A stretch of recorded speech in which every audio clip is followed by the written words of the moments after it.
C'est avec une grande ouverture, puis beaucoup de délicatesse que j'ai enregistré ce podcast avec Marie-Ève. Je te parle maintenant à l'extérieur. Peut-être que tu entendras les petits oiseaux. C'est bien d'entendre les oiseaux parce qu'on parle d'un sujet, comme je te disais, un peu sensible, délicat, la violence conjugale. Je t'ouvre une porte sur mon expérience et évidemment, Marie-Ève, qui est psychologue, mais aussi qui a vécu de la violence conjugale, va te parler aussi un peu de son expérience. Si tu as envie de partager cet épisode pour peut-être aider à ta manière une personne qui en est victime, vas-y, ne doute pas.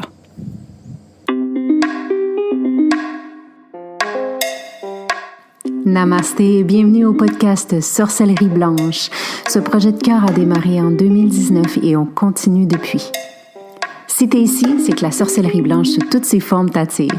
Tu vas donc entendre parler de chamanisme, d'ésotérisme, d'holisme avec des gens comme toi et moi. On s'inspire, on partage, on dédramatise et on se motive. Je suis Gaïa Charline, âme nomade et créatrice, passionnée de la vie, de chai latte, de conversations profondes, de planches à neige, de bulldog français et d'entrepreneuriat spirituel. J'accompagne des femmes médecines à transitionner vers l'entrepreneuriat spirituel en toute simplicité. Je pourrais te nommer les 1001 choses que je fais, mais je pense que le plus important, c'est que tu connaisses mon essence. Alors, bienvenue dans mon univers où ensemble, on se rappelle que la plus belle des magies, c'est celle qu'on porte à l'intérieur. Alors, on sort nos balais belles sorcières et on dépoussière ce qui est déjà là.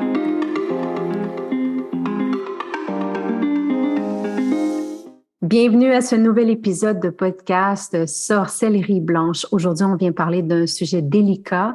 J'ouvre même une porte que j'ai rarement ouverte dans ma vie privée. Et qui de mieux pour en parler qu'une personne que je sens tellement compétente, mais aussi dans un espace hyper sécuritaire. J'ai déjà fait un podcast avec elle dans le passé, vous irez l'écouter, c'est sur l'hypersensibilité. Je parle avec Marie-Ève aujourd'hui. Marie-Ève est psychologue. On vient parler des coulisses, des subtilités de la violence conjugale. C'est un sujet qui est hyper délicat, mais qu'on a eu l'appel les deux de parler. Tout d'abord, je vais te la présenter à nouveau. Comment tu vas, Marie-Ève? Allô, ça va bien. Merci de l'invitation. Ça me fait vraiment plaisir d'être ici avec toi. C'est la première fois que j'accepte une invitation dans un podcast pour en parler parce que pour moi, c'est un sujet très émotif d'abord, mais tellement important aussi pour briser les tabous, donner de l'espoir justement aux femmes. Puis je savais par ton intégrité, quand tu m'as demandé de participer à cet épisode-là, ça m'a fait comme une grande ouverture, tu sais, d'accepter pour pouvoir justement créer cette connexion-là puis briser les mythes. Écoute, je te relance le même genre de compliment parce que je vais juste vous mettre en contexte, là, les sorcières qui écoutent, c'est que j'ai vu passer Marie-Ève il y a quelques mois, là, ça va faire presque un an, commencer à parler de ça parce qu'elle a vécu cette expérience et puis Marie-Ève, c'est une femme qui est hyper intelligente, je l'ai accompagnée dans le momentum, je l'ai vue là, se développer. Puis quand j'ai vu ça, puis qu'elle a eu le courage de mettre en lumière un sujet qui est si tabou, hein? Oui. C'est tabou. Comme tu disais, Ah, ouais. c'est trop graphique des fois, mais des fois, il y a des subtilités dans la violence, là. Totalement, oui. Quand je t'ai vu parler de ça, tu te rappelles, j'ai dit... Marie, je pense qu'il faut qu'on en parle dans le podcast parce que moi aussi, j'ai vécu ça. Il n'y a pas grand monde qui le sait. Ça a été pour moi une période très traumatisante dans ma vie. Moi, on voulait me tuer, là. J'allais me marier, là. Puis je me suis sauvée. Il a fallu que je me cache. Puis je suis partie à l'autre bout du monde, mais ça a été ouf. Fait que j'ai dit, Marie, je pense que ça y est, on est prête, on y va. Oui, totalement. Oui. Raconte-nous un peu, toi, t'es qui?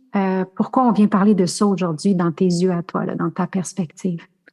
Ben, c'est ça. Tu sais, moi, j'ai vécu une relation de violence conjugale pendant 15 ans. Donc, on en parlait là tantôt, à quel point c'est difficile de sortir d'une relation de violence conjugale, d'abord d'en prendre conscience de ce que l'on vit. Malheureusement, on parle souvent de la violence conjugale quand il y a des événements tragiques, comme des féminicides, par exemple, des femmes qui ont eu des blessures extrêmes. Et souvent, ce que ça fait, puis c'est important d'en parler, mais ce que ça fait, c'est que ça donne l'impression aux femmes qui vivent de la violence psychologique, économique, sexuelle, émotionnelle, que c'est pas de la violence ce qu'elles vivent. Et ben ça fait en sorte qu'on le vit en silence et qu'on va pas chercher d'aide. Oui. Et moi, j'ai vécu ça pendant 15 ans et c'est au moment de me séparer, quand j'ai pris la décision de me séparer, qu'il y a eu une escalade de violence, comme on a l'habitude de voir, parce que le moment de la séparation, c'est le moment le plus dangereux pour une femme qui vit de la violence conjugale. Oui, exactement. Parce que l'homme perd complètement le contrôle. Donc, il va tout faire pour reprendre le contrôle jusqu'à des comportements de féminicide, comme on peut voir. Oui. Et c'est là qu'il y a eu comme une tempête dans ma vie, là, il y a 2 ans et demi de ça. Et puis, à la force de traverser cette tempête-là et de retomber tranquillement sur mes pieds, puis de me rendre compte que il manque quand même de services, tu sais, qu'on peut s'offrir à ces femmes-là pour les soutenir, que j'ai eu le goût. Et comme je te disais, tu sais, les synchronicités de la vie, j'ai eu de plus en plus de demandes de femmes qui vivaient de la violence conjugale. Ouais, c'était tellement... J'en ai des frissons. Ouais, c'est tellement comme autant qu'on sait... Mais elle ne savait pas ton histoire encore. Là. Non, mais non, elle venait exactement. vers toi pour aller chercher l'accompagnement de la psychologue que tu es. Oui, tout à fait. Puis là, tranquillement, ben j'ai développé cette expertise-là dans le sens que je l'ai vécu de l'intérieur. Donc, je sais exactement quand une femme me parle de quelque chose, je sais ce qu'elle veut dire. Oui. Mais aussi d'aller me chercher des outils puis des formations pour justement bien les encadrer, ces femmes-là, bien les soutenir, assurer leur sécurité, puis tout le processus de guérison suite à une relation de violence conjugale. Parce que ça peut être très long, justement, ce processus-là. Puis tranquillement, là, je dirais, là, presque 50% de ma clientèle, c'est des femmes qui ont vécu ou qui vivent la violence conjugale. Wow! Ouais. Ben, wow! Dans le sens, oh mon Dieu, il y en a tellement encore, puis c'est silencieux. Ouais. Puis wow! Pour elles qui sont arrivées jusqu'à toi. Quelle meilleure personne que de parler avec une femme qui va avoir des outils, un encadrement, mais aussi toute cette compassion, puis cette sécurité. C'est un espace. Il faut qu'on ait un espace sécuritaire quand on parle de ça. Là. Ah oui, tellement, parce que moi, ce que je remarque, c'est que souvent, on va donner la pointe de l'iceberg. Donc, c'est comme si on ose ouvrir un petit peu sur qu'est-ce qu'on vit, puis on essaie de voir comment l'intervenant ou la thérapeute va réagir. Et si la porte se ferme ou qu'on se fait invalider ou qu'on n'est pas reçu, ben on va se taire, tu sais. Oui. Alors, c'est très important quand on sent qu'il y a de la violence conjugale, si on n'est pas à l'aise, de référer à quelqu'un qui est spécialisé dans ça parce que les impacts peuvent être vraiment importants, tu sais. Oui, mais t'en as eu une expérience, toi. Ouais, exactement. Tu sais, moi, je suis allée consulter avant, ça fait plusieurs années de ça, là. J'avais juste un enfant dans ce temps-là, fait que j'avais été consultée parce que j'avais dans l'idée possiblement de me séparer. Puis j'avais ouvert un peu sur qu'est-ce que je vivais dans ma relation. Puis c'était pas mal intentionné là, de la thérapeute, mais je pense que c'était un manque de connaissance de ce qu'est la violence, justement. Puis elle m'avait dit, ben c'est peut-être juste de la mauvaise gestion de la colère, puis peut-être que toi, tu pourrais faire ça pour pas le faire réagir. Puis ouais, c'est ça. Ça l'avait fait en sorte que ça m'avait beaucoup remis en question et j'étais des années après à pu ouvrir cette porte-là, tu sais, à me dire, c'est peut-être moi. Peut-être que, justement, je pourrais faire quelque chose ou je fais pas assez quelque chose ou je devrais faire moins, tu sais, pour pas provoquer ces escalades de violence-là. Et c'est ce que tu as fait pendant une autre dizaine d'années. Exactement. Jusqu'à temps qu'il y a comme la goutte qui fait déborder le vase. Puis là, souvent, on va me demander, c'est quoi? C'est quel moment que tu sais qu'il faut que tu te sépares? Chaque femme, c'est différent, mais il arrive un moment où on sent que l'élastique pète. Tu sais, c'est comme on est tiré, il n'y a plus de jus, puis là, il va y avoir comme... Moi, ça a été ça, là. Ça, moi, je me rappellerai toujours du moment où j'étais revenue de travailler parce que monsieur ne travaillait pas. C'est moi qui le faisais vivre. J'étais revenue de travailler et j'avais pas acheté ce que lui avait envie de manger. Et puis, il s'est fâché. Puis, il est sorti aller fumer une cigarette. Puis moi, j'ai entendu une voix qui m'a dit, c'est le moment. Wow. C'était ridicule, là, comme tu dis, l'élastique a pété dans un... Je veux dire, j'avais juste pas acheté qu'est-ce qu'il voulait, si on regarde ça en échelle. Hein? Ouais. Mais là, après ça, c'était... Oui, je me rappellerai toujours ça. Il y a comme un moment, c'est comme tu sens que ta limite est atteinte, puis tu as aussi le courage de dire c'est là, là. Oui. Puis là, comme tout ce... Puis moi, comment que j'ai fait, c'est que je l'ai nommé à ma famille ce que je vivais. Parce que c'était comme une façon de me protéger de moi-même. Je savais que si je le disais, je retournerais jamais. Oui. Que si j'ouvrais sur qu'est-ce que je vivais, jamais je retournerais. Donc, c'est une façon pour moi de me protéger. Oui. Puis ça l'a fait en sorte que, jusqu'à ce jour, là, puis je retournerai pas, ça c'est clair pour moi maintenant. Mais tu sais, souvent on va se demander, mais pourquoi que les femmes restent? Hein? Oui. Moi, je pense que c'était la peur.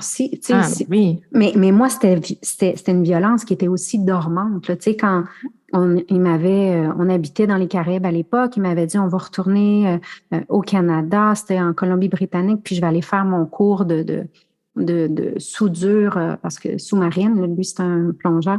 Puis fait qu'il m'avait ramené dans un coin loin. Puis on habitait éloigné, puis tout ça. Puis là, je voulais m'inscrire au gym, par exemple. Finalement, il n'a jamais fait ses études. Là. C'est moi qui s'est ramassé à payer puis travailler pour nous deux. Lui, il jouait aux vidéos toute la journée. Puis je me rappelle, petits détails, tu sais, des petites choses. Je me rendais compte, mais en même temps, je ne voulais pas les voir. Mais tu sais, il m'avait dit, j'avais dit, je vais m'inscrire au gym. Puis il m'avait dit, il y a un gym de femmes. Tu sais, je ne pouvais pas aller à l'autre gym parce que selon lui, les hommes allaient me regarder. Tu sais? Fait que là, j'allais dans un gym de femmes, tu vois. J'avais amené des compagnes de travail. Ils avaient ri d'elles. Quand ils étaient partis, mes amis, là, c'était pas encore des amitiés, mais tu sais, j'essayais. Ils avaient ri d'elles. Ils les avaient tellement dénigrées que je voulais plus réinviter personne chez nous. Tu sais, c'était toutes des petites choses comme ça qui font que finalement, tu t'isoles. Tout à fait. Et là, l'emprise grandit, tu sais, le contrôle grandit parce que là, tu es seule. Oui. Oui. Quand je l'ai quitté, là, tu sais, quand j'ai eu ce moment-là, j'avais nulle part où aller, moi. Mais non. C'est où je me suis ramassée chez sa mère à lui. Là, elle m'a dit, qu'est-ce que tu fais là? Quelle belle visite. Puis je lui ai tout déballé mon sang. Puis là, elle m'a dit, je pensais qu'il avait changé. Donc, elle m'a donné raison, puis c'est elle qui m'a caché après ça dans une maison éloignée. Elle m'a caché de lui. Wow. Ça a été un ange pour moi dans mon chemin. Fait que le fait d'avouer comme toi m'a permis de me protéger moi aussi. Je me disais, s'il m'arrive quelque chose, au moins, elle le sait. Oui. D'avoir des alliés, c'est tellement important. Oui. Parce que effectivement, tu sais, on se retrouve... complètement isolé, seul, souvent sans ressources aussi parce que, tu sais, juste au niveau des ressources, là, je parle même intérieures, là, comme des ressources au niveau psychologique, émotionnel, quand ça fait... Moi, j'étais détruite, là. Ben oui, quand ça fait des années que tu es dénigré, que tu te fais remettre en question, qu'il y a de la manipulation, que tu te fais mentir. Tu sais, la confusion, là, je pense que c'est l'arme principale des hommes qui font de la violence conjugale. Voilà. Tu sais, on dit... Pourquoi qu'elle reste? Ben, elle reste parce que jour après jour, tu sais, c'est pas un épisode circonscrit dans le temps, la violence. C'est un climat de contrôle qui est installé jour après jour. Comme tu dis, par des petits commentaires, par du dénigrement de tes amis, par des dénigrements de ce que tu fais, par un questionnement, par t'es trop anxieuse, par ta santé mentale, tu sais, remettre ta santé mentale en question, tes choix de vie en question, ce qui fait qu'on est constamment dans un climat de confusion, à se remettre soi-même en question et à perdre nos repères. Oui. Ah oui, puis moi, en plus, il était aussi violent physiquement, là, c'est pas beaucoup, mais je veux dire assez pour me dire, ben voyons, je veux dire, c'est inacceptable. Là, mais sur le moment, tu sais, tu dis, ben non, on s'est juste vraiment engueulé, puis ça a juste monté la... Mais non. Mais Non, oui. tu sais, je suis mariée, là, ça fait 18 ans avec un homme, puis non, on n'a jamais eu ça, là. Mais non, c'est ça. Mm. Mais tu sais, puis il y a tout le cycle de la violence aussi, tu sais, ils sont pas toujours méchants, là, tu sais. Mhm. Donc, on a rencontré un homme dont on est tombé amoureuse, qui était donc merveilleux et charmeur et tout ce qu'on désirait, tu sais, il nous faisait miroiter plein de choses, il nous a mis sur un piédestal, tu sais, c'est souvent des red flags aussi, tu sais, de tout de suite te mettre comme t'es la plus belle, la plus merveilleuse, de vouloir créer un engagement rapidement avec toi, fait que tu te sens tellement aimé, désiré, et là, whoop, on se met à glisser là, vers un épisode de violence et là, la personne, après ça, se déresponsabilise, rejette la faute sur toi. Tu le sais que j'étais stressée, tu me fais fâcher. Mhm. Et là, après Ah, ça, mon Dieu, et là, oui. après, et après ça, il revient celui que t'as rencontré. Donc, tu dis, c'est possible, il peut exister, cet homme-là, parce qu'il Oui, je vais le revient. sauver. Oui, Ouais, c'est oui. ça. Fait que c'est toute cette dynamique-là, tu sais, qui est difficile à comprendre si on l'a pas vécu vraiment. On peut se dire, puis, tu sais, je l'ai dit moi aussi, là, avant de vivre ça, tu sais, moi, je vivrai jamais ça, j'accepterai jamais ça. Mais il y a Ouais, aucune femme qui accepte ça. Tu sais, tu es non. prise dans cette dynamique-là. Hey, moi, je m'en rendais même pas compte. Puis, Non? tu Oui, sais, je me suis dit souvent, moi qui ici, tu sais, je pensais là, que j'étais en contrôle, puis que je suis une femme qui est forte, puis oui, J'ai aussi, malgré moi, été oui, dans l'œil de la tornade d'une relation comme ça. Puis, je oui, m'en suis même pas rendu compte comment je suis arrivée là. oui. Puis, hey, moi, le moment de déclic, c'est quand j'ai envoyé les faire-part. On se mariait là, 3 mois plus tard. J'ai envoyé les OK. faire-part, puis là, j'ai fait comme, mais t'es folle. Hum, Ce jour, hum. j'ai entendu une voix comme ça. Mais t'es folle. Ouais, Sincèrement, là, tu vas aller jusqu'à quel point j'avais la robe. Tout était. Et puis, on avait 2 mariages, puisqu'on venait de 2 provinces différentes. Tout était. Puis, ouais. je sais pas si ça. Parce que toi, tu as plus de cas, là. Mais moi, quand j'avais annulé le mariage, là, il y avait personne qui m'avait vraiment demandé pourquoi. C'est Hum. comme si, puis je m'en rappelais l'autre jour, j'en parlais avec mon mari, j'étais là, il n'y a pas personne là, qui m'a dit est-ce que ça va? Comme si les gens, ils sont intimidés, ils ne veulent même pas te le demander. Ouais, ouais. Est-ce que c'est quelque chose qui est fréquent dans ce que toi, tu as pu observer? Moi, ce que j'observe, c'est beaucoup d'incompréhension de l'entourage, tu sais, puis les Hum. gens, bon, tu sais, tolérer la détresse humaine en général, on est généralement pas tellement bon là, Oui, à non, c'est faire vrai. ça. Et Ouais. là, on est dans quelque chose d'extrême, tu sais, puis les gens, on a encore cette idée-là de comme c'est pas de mes affaires, tu sais, je m'en mêle pas, c'est des chicanes de couple. Mais tu sais, la Hum. violence conjugale, c'est une responsabilité sociale à mon avis. Oui, Chaque oui. personne porte cette responsabilité-là. On a le devoir, justement, de se lever puis de dire qu'il y a il y a une problématique au niveau des rapports hommes-femmes et c'est à chacun de prendre responsabilité parce que si chacun se dit, ben, c'est pas de mes affaires, je m'en mêlerai pas, ça va continuer. Tu sais, les hommes ont aussi un devoir là-dedans aussi de se lever puis de dire ça n'a pas de bon sens, tu sais, puis d'élever cette voix-là que que c'est pas comme ça que ça devrait se passer, tu sais, au niveau des Oui. relations hommes-femmes, mais on dirait que les gens veulent, puis tu sais, il y a beaucoup ça, c'est une chicane de couple, ben, tu sais, c'est parce Hum. qu'il t'aime, qu'il fait ça, il y a tout ça à défaire, tu sais, c'est pas de Oui. l'amour, ça, c'est du contrôle, c'est pas de Ouais. l'amour. Ouais. Quand tu aimes quelqu'un, là, tu fais attention à cette personne-là, tu sais. Oui, oui, tout à fait. Puis là, j'ai envie, pour ceux qui nous écoutent peut-être, là, puis je suis sûre que tu vas être d'accord avec moi, ça vient dans les deux sens. Aujourd'hui, on parle Mm. avec l'homme parce que c'est ce qu'on Ouais. a vécu, puis qu'on est des femmes, mais je connais aussi des femmes, j'en connais 2, entre autres, qui ont fait violence à des hommes. Fait que c'est juste les propos qu'on a aujourd'hui, Oui. ça vient vraiment dans les deux sens, là. Tout à fait, tout à Mhm. fait. Il Ouais. y a aussi des hommes qui sont victimes de violences conjugales, puis on peut Beaucoup. citer ça malheureusement, ouais, effectivement. Oui. Puis, tu sais, comme tout à l'heure, on disait, c'est quand le meilleur moment, tout ça. Mm. Euh, est-ce que tu as des petites étapes ou des petites choses ou des petits trucs qu'on peut peut-être analyser ou devenir l'observatrice Ouais. de notre quotidien pour monter des drapeaux puis dire, oh, peut-être que là, oh, peut-être que là. Tu en as nommé tout à l'heure qui m'ont fait beaucoup de sens. Est-ce que tu en as d'autres aussi? Ben, je dirais que principalement, ça va falloir que ça vienne de l'intérieur. Donc, il faut vraiment sentir qu'on est prête et faire, tu sais, ça, c'est quelque chose qu'on apprend quand on intervient auprès des femmes qui vivent de la violence conjugale, c'est faire confiance à la femme parce que c'est elle qui connaît son conjoint, c'est elle qui sait jusqu'où qui est capable d'aller, puis c'est quand le bon moment de partir. D'insister ou de mettre de la pression sur quelqu'un pour quitter une relation de violence conjugale quand c'est pas le bon moment, ça peut la mettre plus à risque, plus en danger. Donc ça, c'est pas évident parce qu'il faut aussi tolérer notre sentiment d'impuissance justement à voir la personne rester dans une relation de violence conjugale, mais des fois, c'est effectivement pas le bon moment de quitter.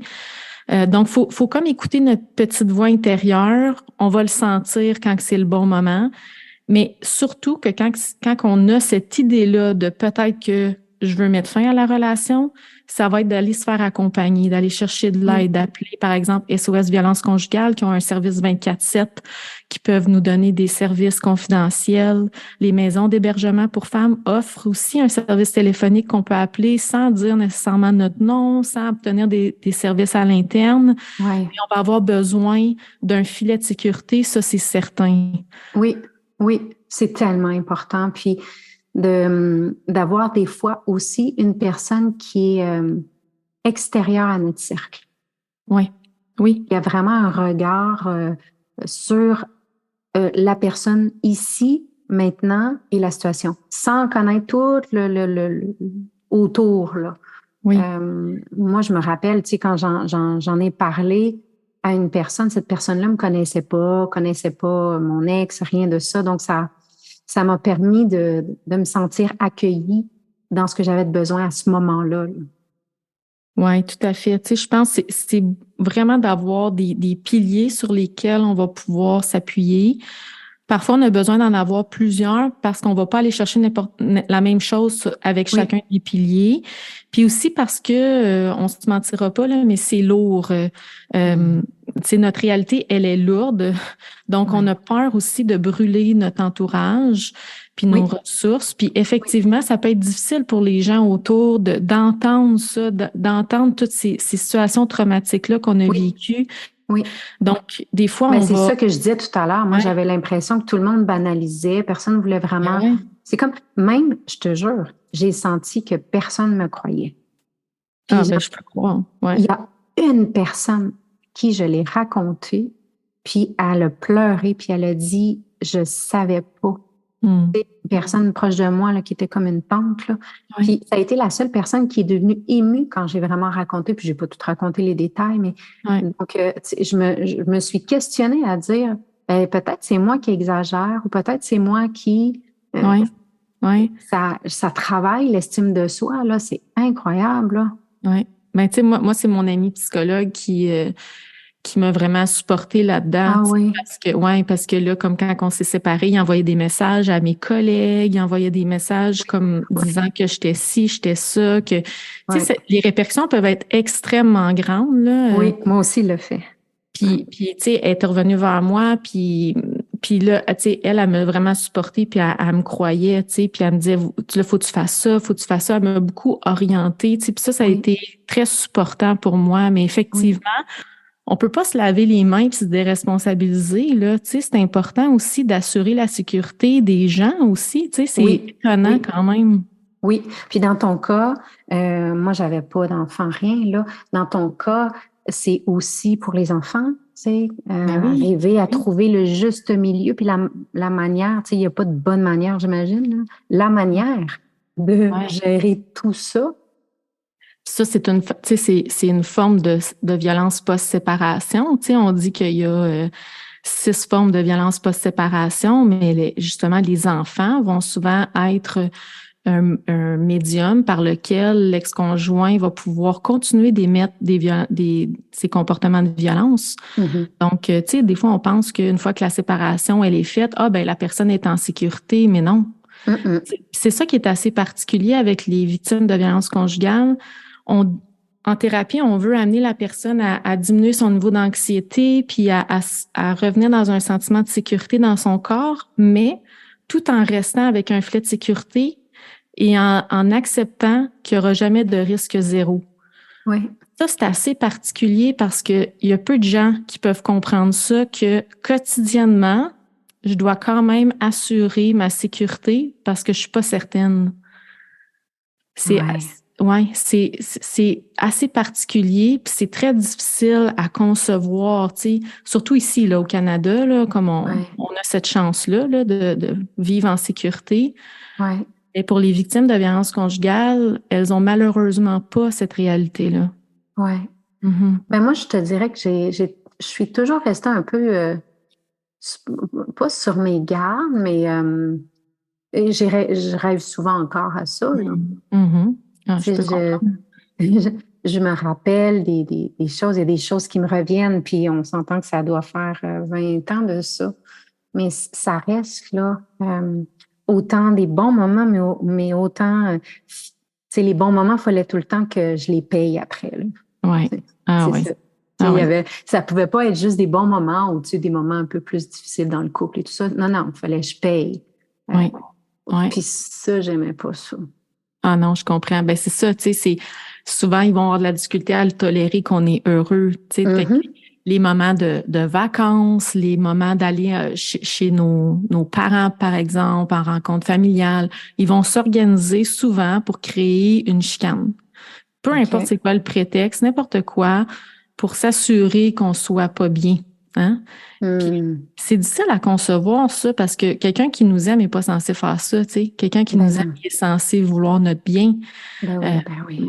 Fait que c'est pour ça qu'on se remet en question, on se dit, mais peut-être que j'ai une partie de responsabilité là-dedans, tu sais, parce qu'il m'aime, il n'est pas censé faire ça intentionnellement. Oui, je dois avoir fait quelque chose, ou peut-être faudrait que je change quelque chose en moi. Mais oui, parce que oui, vas-y. Ben, c'est difficile d'accepter qu'on a pu être en relation avec un homme, tu sais, peu importe, tu sais, des fois, les femmes vont me dire 5 ans, 10 ans, 30 ans, avec un homme, mais qui m'a jamais réellement aimé, tu sais. Il aimait la façon dont je répondais à ses besoins, par exemple, mais est-ce qu'il m'aimait réellement? Puis elles se mettent à se rendre compte que c'est pas de l'amour, c'est du contrôle, mais là, il y a tout un deuil à faire, là. Oui, c'est ça que j'allais dire, là, parce que moi, j'ai fait mon deuil à ma manière, mais je te disais même avant qu'on en parle ici on air, que je pense que j'ai jamais pris le temps vraiment d'aller guérir encore ça ou d'aller enlever la peur que j'ai vécue, parce que j'ai été quand même, pendant 3 semaines, j'étais cachée dans une maison, puis je recevais à peu près 45 messages téléphoniques là, par jour de lui. Oui. Et j'avais peur, là. Je me disais, il va découvrir je suis où, puis il va me retracer. Puis, j'avais vraiment peur. Puis, c'est comme si j'ai jamais fait le deuil.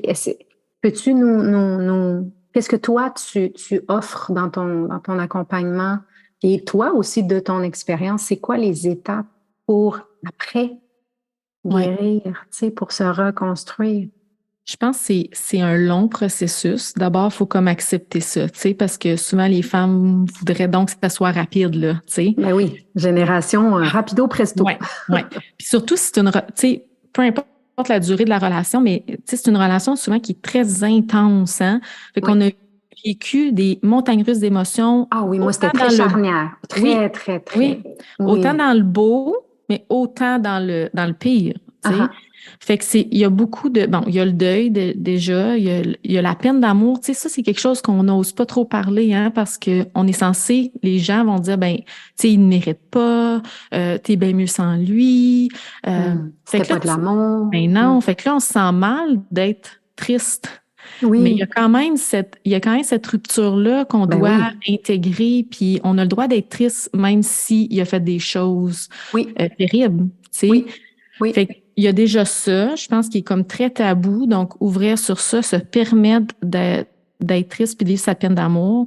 Mais ensuite de ça, ça va être de travailler à revenir dans un sentiment de sécurité dans son corps. Tout à fait. Parce que le corps était tellement meurtri, tu sais, de plein de façons. Oui. Moi, j'étais tellement stressée, là. J'étais mince, j'étais petite, là. Puis, tu sais, mon corps était comme un enfant de 7 ans, là. Ben, le système nerveux, il Oui. est constamment dérégulé. Tu sais, on est en mode alerte là, presque 100% du temps parce que, tu sais, des fois, c'est juste, t'es allé au Tim Hortons puis t'es pris dans la file d'attente au service à l'auto. T'arrives pas. Oui. Ouais, t'arrives 10 minutes plus tard, puis là, tu vois très bien en rentrant dans la maison qu'il n'est pas de bonne humeur, puis tu sais que ça va être le déclencheur d'une escalade qui peut durer toute la journée, tu sais. Oui, tout à fait. Fait que ça, là, moi, ça m'a pris du temps. Tu sais, ça m'arrivait après, mais ma mère a gardé mes enfants, tu sais, puis là, j'étais 10 minutes plus tard, puis là, je la textais, j'arrive. Puis elle me disait, ben, prends ton temps, puis j'étais comme, ah. Puis à chaque fois, ça m'étonnait, tu sais, puis pas que c'était ma mère, là, je le savais, mais je me disais, waouh, dans quoi j'étais pris, tu sais, dans quoi j'étais prise, là. Ça me faisait prendre conscience, comme ça, c'était mon quotidien, c'était mon normal, là. Ah, j'ai des frissons. J'ai des frissons. Tu me ramènes dans des choses que mon corps se rappelait pas, puis là, il s'en rappelle. Ah oui, je comprends. Tu sais, c'est ça, on en parle, puis tu sais, je sens mon corps se déréguler, tu sais, fait que juste d'en parler, tu sais, de déprogrammer cette réponse d'alerte-là, tu sais, de comprendre que je suis plus dans cet environnement-là, ça va prendre beaucoup de temps au corps de comprendre ça, puis de réguler le système nerveux. Puis il y a toute l'estime de soi aussi à travailler. Oui. Et après... Moi, je te dirais, j'ai été ce côté-là, la vie, hein, j'ai été guidée, c'est incroyable. J'ai été portée, en fait. Puis tu sais, je veux dire, à cette époque-là, il n'y avait pas beaucoup de en ligne, pas beaucoup de trouver des jobs en ligne. Puis j'avais trouvé un emploi en ligne pour aller travailler sur les bateaux de croisière. Puis ils m'envoyaient complètement à l'autre bout du monde en Russie. J'ai été portée, là, je ne sais même pas. Puis en plus, qu'est-ce qu'ils me disent? Ils me disent, tu vas travailler en animation. Et moi, j'avais l'estime de moi dans les talons. Je pensais que j'étais de la mierda. Puis là, on n'était que 4 personnes qui travaillaient en animation pour animer un bateau de 2600 passagers. Fait que la vie, je te jure, la vie m'a portée parce que ça a été le job où je devais être contente, où je devais montrer une image, quelque chose de positif. Fait qu'à force de fake it until you make it, ça, j'y crois. Dans des genres de trucs comme ça, j'y ai cru parce que je l'ai vécu. Ben, ça m'a pris comme 1 mois et puis j'avais reconstruit parce que je me rendais compte que oui, j'étais drôle, puis oui, j'étais gentille, puis oui, j'étais serviable, oui, j'étais généreuse. Moi, j'ai été chanceuse de ce côté-là, mais écoute, c'est un cas sur 1 million, là. Oui, c'est ça. Fait que, tu sais, l'estime de soi, c'est souvent un grand enjeu, là. Ça prend du temps. Ça prend du temps, effectivement, c'est ça. Puis après, il va y avoir tout le traitement des traumas, là, tu sais. Puis ça, c'est quelque chose qu'on va faire vraiment à la fin. Tu sais, pour moi, c'est super important que la personne soit capable de réguler son système nerveux d'abord. Parce que sinon, on peut juste déréguler davantage puis créer encore plus de flashbacks puis de cauchemars. Donc, c'est beaucoup d'étapes dans le processus thérapeutique. C'est un long processus, mais en même temps, tu sais, souvent les femmes... C'est un cadeau qu'on se fait. Oui, les femmes me disent comme c'est dur ce que je vis, mais comme c'est la plus belle chose que j'ai faite. Tu sais, c'est la plus belle chose que je me suis donnée, je me suis permis. Oui, c'est ça. Puis toi, tes outils, là, parce que bon, t'es psychologue à la base et tout ça, est-ce qu'il y a des outils que tu as vus ou tu as découvert qui sont vraiment essentiels dans ta pratique pour ça? Ben moi, j'ai trouvé une thérapie qui me parle énormément, puis j'ai fait la formation qui est la thérapie sensorimotrice qui va intégrer les neurosciences, la pleine conscience, des aspects de la thérapie cognitivo-comportementale et qui me parle énormément. Puis c'est davantage passé par le corps pour réguler le corps. Oui. Ça, c'est quelque chose pour moi qui est fondamental. Oui. Moi, je suis vendue. Oui, c'est ça. Le corps, c'est notre meilleur allié tout le temps. Totalement. Puis, j'aime aussi que tu dis les neurosciences. Fait que c'est le corps, mais aussi avec la tête. Oui, exact. Une belle balance entre les deux, là. Vraiment. Puis je pense que pour les victimes de violences conjugales, c'est vraiment quelque chose qui s'apprête bien parce qu'on n'a pas besoin de revenir nécessairement dans le trauma graphique puis raconter. Parce que c'est tellement honteux, humiliant, Ouais, c'est pas le dégueulasse, fun. ce qu'on a C'est pas le fun. vécu. Non, Non. t'as pas le goût de le raconter à quelqu'un, tu sais. Fait qu'avec cette thérapie-là, on n'a pas besoin d'aller dans ça. On a juste besoin d'aller dans le corps parce que le corps a ses mémoires. Fait Oui, qu'on va travailler avec les mémoires du corps. Tu sais, quand on en parlait, tu sais, on parle d'un sujet puis ça nous réactive, tu sais. oui, tout à Ben, fait. on a juste besoin de travailler avec ça. Pas besoin d'aller dans le souvenir cognitif, tu sais. Oh mon Dieu, ça me parle. Ça me parle. C'est comme toi, tu les accueilles à partir d'aujourd'hui. Comment Oui, tu te sens? OK, tu as exact. vécu ça. On n'a pas besoin de renommer tous les détails de je Tout à sais pas quoi. fait. Comment tu te sens et comment tu veux te sentir? C'est Exactement. magnifique. Ouais, J'adore. ouais. Oui, parce que J'adore. le corps va être réactivé de plein de façons. Tu sais, ça peut être un son, une image, une odeur. Puis on ne fera pas toujours le lien cognitif avec qu'est-ce qui Oui, vient me déréguler. Mais on n'a pas oui, besoin. On a juste besoin de prendre soin du système nerveux puis du corps, tu sais. oui. Fait que c'est Hey, moi, avec je veux donner un truc que j'ai oui, découvert la semaine passée euh, pour aussi pas réunir, comment on dit ça? Pour peut-être avoir plus de compassion. OK. J'ai mis une musique qu'on Mm. écoutait ensemble dans nos débuts et Mm. que j'aimais beaucoup l'écouter avec lui. Fait que Mhm. j'ai remémoré des beaux souvenirs avec lui parce que, écoute, moi, ça fait 20 ans. OK? Fait que je pense que je suis rendue là peut-être dans mes étapes. Ouais. Mais ça m'a permis de mettre de la douceur dans mes souvenirs avec lui. Ah oui. Je voulais Ouais. juste le partager parce que, tu sais, moi au niveau de la musique, fait que je me rappelais de lui, mais avec des bons souvenirs. Fait que Mhm. ça me faisait chaud dans le cœur. Puis Ah oui. c'est là que je me suis dit, oh mon Dieu, tu sais, le pardon a plusieurs étapes, là. Mm. Puis Mm. surtout le pardon envers moi. Moi, j'en ai jamais voulu trop à lui. C'est plus à moi que je m'en voulais. Je suis comme ça, moi, de Ouais. personnalité. Je m'en voulais de moi pas avoir vu, moi avoir resté, moi pas avoir eu le courage. Fait Ouais. que je voulais juste le nommer pour s'il y a des femmes qui sont rendues là dans leur processus, peut-être que ça pourra les aider aussi. Oui, non, vraiment, je trouve que c'est beau, tu sais. Puis Mm. effectivement, ça démontre, tu sais, il y a une évolution. Tu sais, Oui, des fois, on a l'impression que hey, je vais être pris là-dedans, tu sais, comme toute ma vie, mais non, on finit par prendre conscience que ça va changer. Tu sais, je me oui, rappelle quand que j'avais parlé dans le creux de la tempête, il y avait un enquêteur qui m'avait appelé, puis il m'avait dit, écoute, Marie-Ève, même si tu ne me donnes pas les preuves, c'est sûr que je l'arrête ce soir. Parce que les enquêteurs m'appelaient à tous les jours parce qu'on avait réellement peur là, que oui, je meure, tu sais. oui. Puis il y avait une dame du CAVAC qui est les organismes pour d'aide aux victimes d'actes criminels. OK.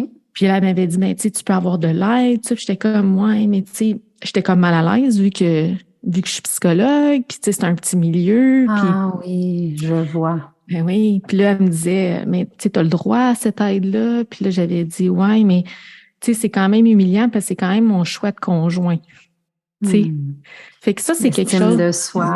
oui, tu te dis Ben comme, tu sais, oui, c'est quand même moi qui l'ai choisi, là. Fait que oui, qu'est-ce que oui. ça dit sur moi? Qu'est-ce que les gens vont penser de moi? Tu sais, Ah, il y on a est toute cette. tellement dur envers Ah soi, ouais. là.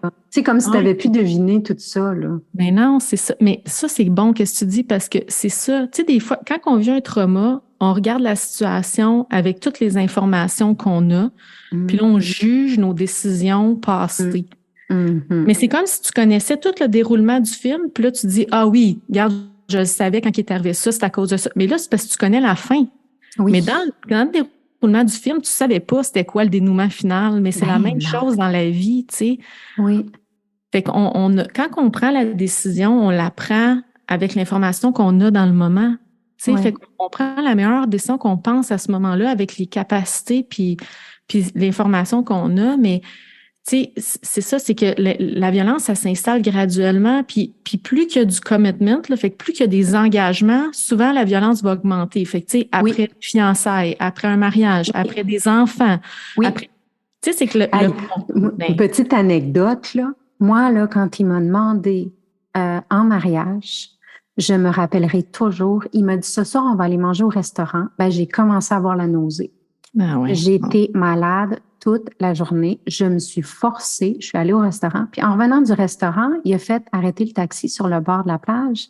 Puis là, il a mis le genou par terre. Je me suis mis à brailler, nauser, brailler. Puis là, je lui ai dit, c'est trop tôt, c'est trop tôt. Puis là, il me disait, oui, mais là, réponds-moi, c'est oui ou c'est non? Puis j'étais tellement intimidée que j'ai dit oui. Oui. Parce que je savais pas quoi dire. Je me suis dit, si je dis non, c'est quoi qui se passe? C'est ça. Il va me jeter dans la mer, c'est quoi? Oui. Fait que, tu sais, je veux dire, le corps me parlait, mais j'étais tellement intimidée, tellement prise. Puis je veux le nommer parce que là, je le sens dans mon corps, j'étais prise. C'était comme une pièce fermée, là, avec un taureau. Oui. C'est qu'il n'y a pas vraiment de possibilité. T'en as pas de sortie. Non, c'est ça. T'en as pas. Non, exactement. Puis plus que les engagements se font, moins qu'il y a de sorties, parce que là, il y a des enjeux financiers. Tu connais cet homme-là. Tu dis, quand je vais me séparer, là, ça va être l'enfer. Ben moi, c'est sûr, il est parti avec tout l'argent. On avait un compte, puis je me suis ramassée sans rien, là, sans rien du tout. Puis il voulait briser ma voiture avec un marteau, je sais pas quoi. Non, c'était... Mais dès le départ, comme tu dis, c'est que ça commence avec un petit enfermement, puis après ça, il y en a plein d'autres.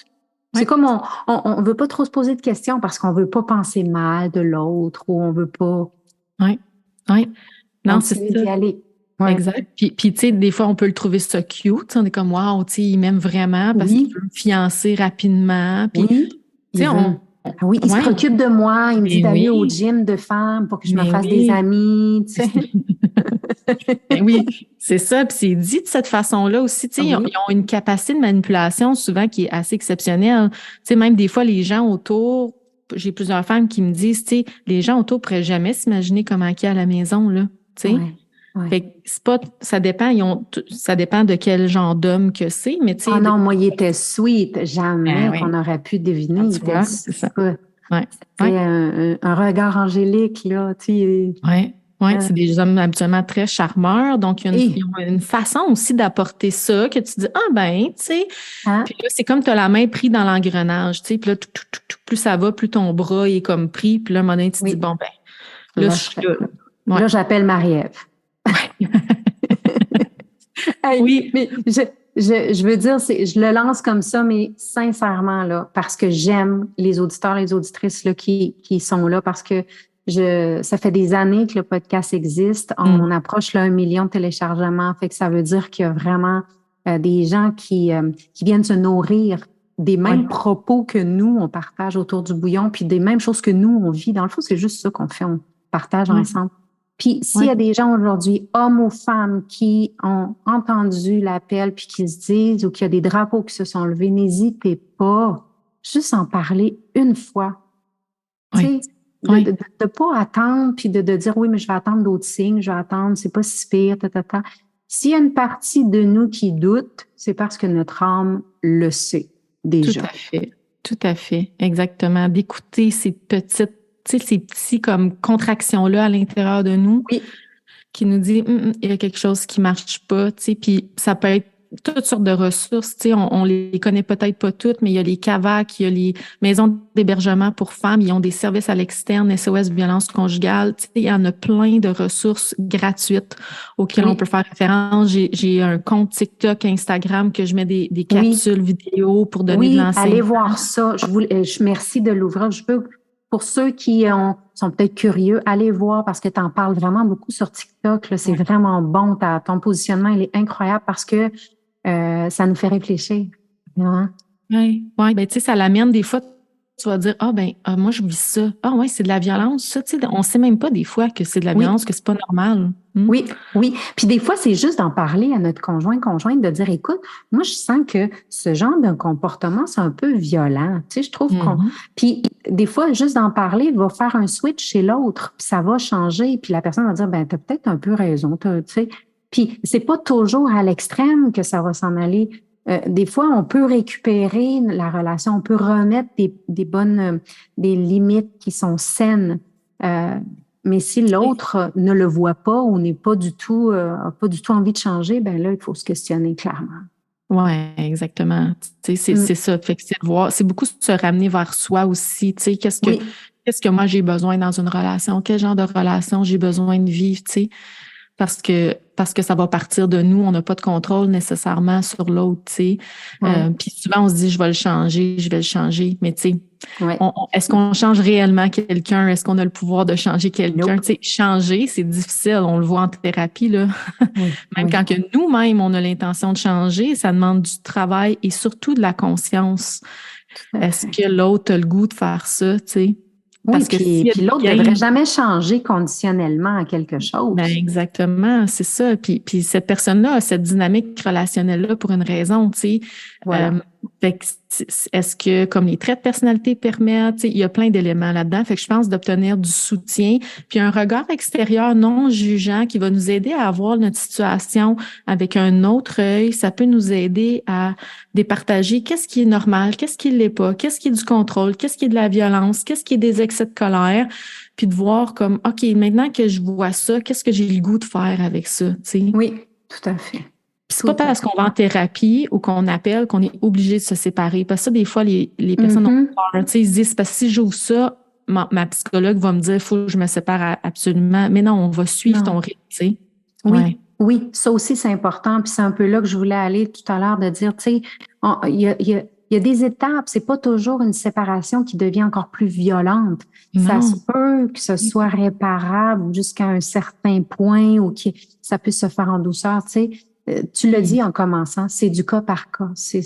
Exactement, tu sais, c'est ça. Fait que d'avoir de l'aide, ça nous permet de se sentir pas seul dans la situation, parce que dans une relation de violence conjugale, on s'est souvent senti seul. Et vraiment. Non, moi, j'étais seule au monde. Il n'y avait personne qui savait ce que je vivais. Personne. J'avais honte. Je me disais, ça l'intéresse pas personne. Puis quand j'en parlais, je sentais que... Pas j'en parlais, mais quand je nommais des comportements un peu bizarres, ben je sentais que les gens comme changeaient de sujet. Fait que oui, moi, ça a été là un sentiment. Là, je me rappelle, je me vois assise sur mon balcon là, puis à me sentir complètement seule au monde. Là, de me dire qu'est-ce qui va arriver de moi là. Oui. Puis seule par rapport au conjoint aussi, parce qu'on se sent complètement délaissé, tu sais, utilisé, abandonné. Fait qu'on, même si on est en relation, on sent qu'on navigue seul. Là. Tout à fait. Tout à fait. Et puis là, Marie, moi, j'ai une question qui me vient. Si dans notre entourage, sœur, frère, ami, on voit quelqu'un qui est dans une relation comme ça, tu sais, des fois de l'extérieur, on voit des choses. Qu'est-ce que tu recommandes de faire? Parce que c'est délicat, là. Oui, totalement. Tu sais, souvent, quand on voit quelqu'un qu'on aime beaucoup subir de la violence conjugale, le premier réflexe, c'est d'aller parler à la personne qui aimait la violence conjugale. Ça, je vous dirais, c'est la pire chose à faire parce que vous allez mettre la personne que vous aimez encore plus en danger.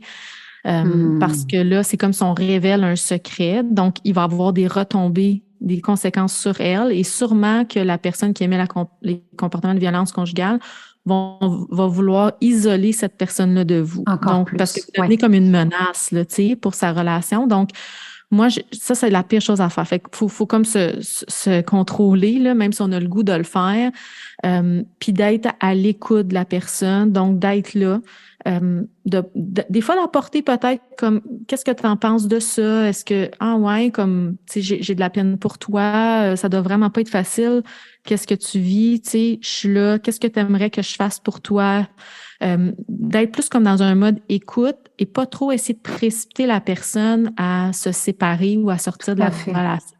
Parce que ce que ça peut faire, c'est que la personne, si elle n'est pas prête, elle ne voudra pas vous entendre. Puis là, si vous faites un effet miroir, ça va être trop confrontant pour elle.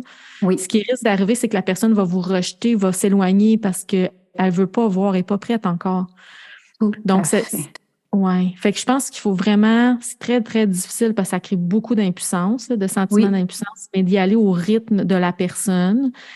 Et il y a aussi des services pour les gens qui sont, qui ont des personnes dans leur entourage qui vivent de la violence conjugale. Vous pouvez aller chercher des services. Là, je vous parlais des SOS violence conjugale. Ça peut être une ressource. Là, on appelle, on dit, écoutez, j'ai quelqu'un qui vit de la violence conjugale dans mon entourage. Qu'est-ce que vous me conseillez?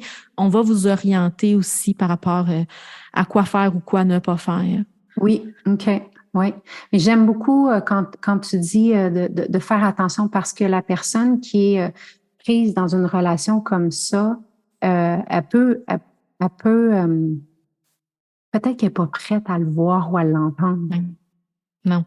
Puis elle peut commencer à vouloir s'éloigner puis de dire ben peut-être qu'elle est jalouse de moi ou que c'est des choses comme ça là, qui fait que finalement, quand on veut aider, finalement, on perd la personne. Oui, tout à fait. Tu sais, moi, c'est souvent ce que je vais voir, là. Oui. Oui, puis moi, ça m'est arrivé aussi même de repousser là, des gens que j'aimais parce que on me disait des choses que je n'étais pas prête à entendre, tu sais, puis les gens étaient très insistants, de par une bonne intention, mais ça crée l'effet contraire, tu sais. Oui. Donc, c'est de tolérer son propre sentiment d'impuissance puis de dire, regarde, je vais être là, puis quand que la personne va être prête, je vais être encore présente pour elle. Ouais. Puis les gens qui ont fait ça pour moi, ça a fait une grosse différence. Et c'est vers ces gens-là, je me suis retournée quand j'ai eu le courage de me séparer, tu sais. Oui. Donc, les gens qui m'avaient mis beaucoup de pression, je me sentais pas entendue, je me sentais pas validée par eux, tu sais, je me sentais jugée de pas être sortie avant, de pas avoir vu avant, d'avoir été un peu naïve. Tu sais, c'est un peu comme ça qu'on se sent. Oui, je vois. OK. Ouais. Ça fait tout son sens. Bon truc. Merci pour ça. Hey, Marie-Ève, écoute, je peux pas te remercier assez d'avoir pris ce moment-là pour venir parler de ça parce que c'est délicat. Tu vois, je pensais que j'allais être plus émue que ça. Ouais. En parlant avec toi, je me sentis empuissancée. Ça a fait l'effet inverse, au contraire, d'être un petit peu plus vulnérable. Je me sentis comme fière de moi. Oui. C'est d'avoir réussi juste en parlant avec toi, puis de donner peut-être ce courage puis cette force-là à celles qui en ont besoin, peut-être qui écouteront. Exactement. Tu sais, de redonner à ces femmes-là ce qui leur reviennent. Tu sais, c'est des femmes extrêmement courageuses, tu sais. Oui. Quand on a vécu, oui, tellement. Tu sais, fait que de voir ça, je suis courageuse, je suis forte, je suis résiliente, je suis fière de moi. Tu sais, c'est tellement important. Ouais, de changer notre discours par rapport à la violence conjugale. Oui, tout à fait, tout à fait. Hey, fait que je veux te remercier encore une fois. Ça me fait vraiment plaisir. Vraiment. Puis on va mettre les détails de Marie-Ève dans le détail de ce podcast-là parce que n'hésitez pas. En plus, je pense que tu fais aussi des genres de thérapie de groupe. Tu offres aussi en ligne. Fait qu'on peut être de n'importe où dans le monde, dans la francophonie. Tout à fait. Des fois, c'est le fun aussi d'avoir une thérapeute qui habite hyper loin. C'est le fun aussi. Oui, fait que du en ligne, du présentiel, des groupes, donc différentes façons de pouvoir accompagner ou juste de l'information sur TikTok ou Instagram. Ouais. Voilà, comme ce podcast qui est un canal qui est gratuit puis qui accompagne les gens à se poser des bonnes questions. Ton canal sur TikTok, tu me dis TikTok puis Insta, hein? Oui, exactement. Oui, donc on mettra les détails de Marie-Ève pour que vous alliez peut-être vous nourrir là, de belles pensées aussi, de stratégies, de petits outils, parce que c'est vraiment ça qu'on a besoin. Merci beaucoup. Merci, ma belle. Puis bonne fin de journée à toi aussi. Bye. Bye.